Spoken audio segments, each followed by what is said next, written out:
Ito po ang DT Dumaguete. Ang machine ito ay ginaganip ng 6 na araw na may total na 194 meters. Ito po yung printer head. Ito naman yung capping. Heat clean.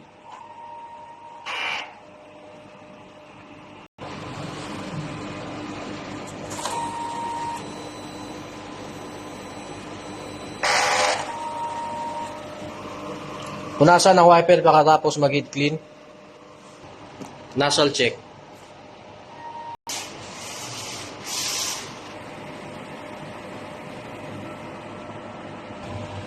Ang ink tank system ay sakto lang.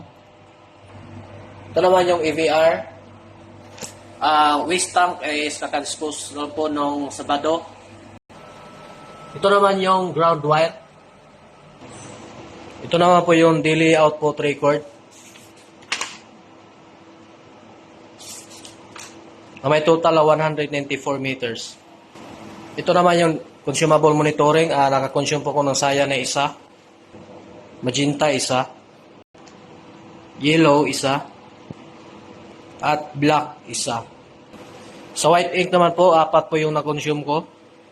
Sa DTF powder naman, 6. Sa DTF film naman is 2. Ito na po yung stock ko na SIM-YK. Tsaka white, used ink, DTF powder, at media. Ito na po yung printer daily checklist.